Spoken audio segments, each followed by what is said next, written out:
If you're like most people and you've got a spare tire that's located underneath your travel trailer, you probably haven't checked the inflation of the spare tire recently. That's because it's such a pain to get to. So we've got a solution for that, the EasyAIR EasyAIR tire inflation system. It allows you to check and fill the tire without removing it from its carrier. It makes things so much easier.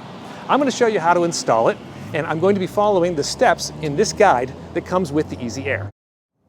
To get started, we've just got a little bit of assembly.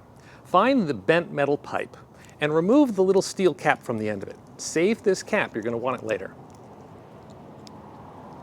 Now we're going to attach this pipe to this end of the stainless steel hose. And it just threads on.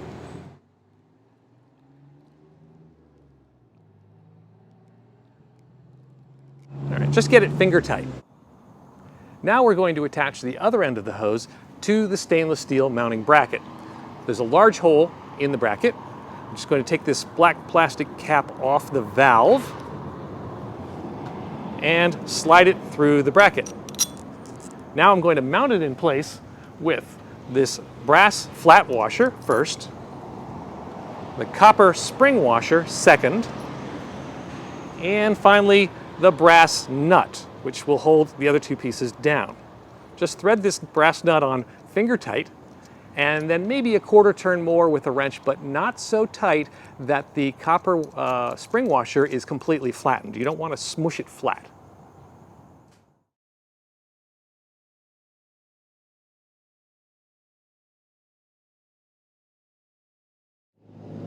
The next step is to decide where you want to put the stainless steel bracket. And you want to put it somewhere where it's going to be easy to get to this fill valve later, because the whole point of this is to make things easy. I've decided that I'm going to put mine right here on the outside of the A-frame, because it's a really accessible spot for me to get to, and it doesn't interfere with anything else. No hitch components, not lowering the spare tire. This is a place where it's going to be out of the way. So this is where I'm going to put mine. I'll secure it in place with some blue masking tape, just temporarily, so we can make sure that the hose is going to reach the spare tire before I install it permanently. Our next step is to lower the spare tire, which I've already done here, locate the fill valve on the spare tire, and attach the other end of the braided steel hose to the spare tire. Now, when you tighten the bent pipe onto the spare tire, you're going to notice the air starts to hiss until you get it fully tightened. That's normal. Just keep tightening that valve until you hear no more air hissing out. Now I've brought my spare tire back up into its normal position, and I can see that I've got some extra length of stainless steel hose. Depending on where your spare tire is located, you may have a little bit or a lot. That's what these zip ties are for. You can use these zip ties to secure the extra hose. If you need to, you can make a loop in the hose and you can secure it that way. It won't hurt the hose. Now we're down to the final steps. For most people, using the 3M VHB, very high bond adhesive, is going to be the way to attach this thing. You won't need any tools. If you're not able to find a suitable location, the kit also includes bolts and rivets. So you've got a multitude of ways that you can attach the bracket. But I'm going to use the adhesive. It's easy and it works great. First, it's important to get the area very clean, and that's what the adhesion promoter is for. You can also use isopropyl alcohol to clean this area. Just make sure that there's no trace of dirt or anything on there that's going to interfere with the adhesive sticking to it later.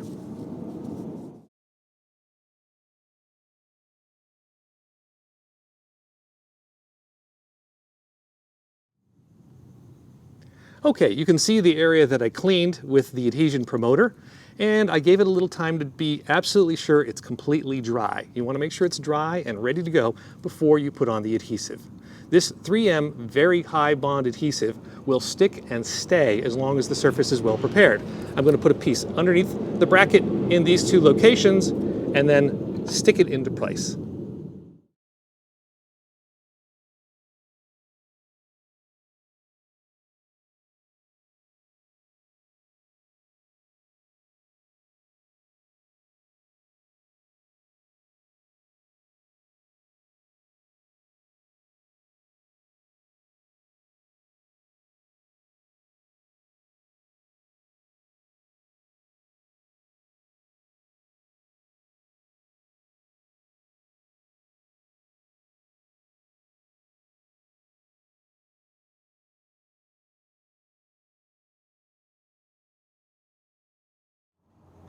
Now your EasyAIR installation is complete.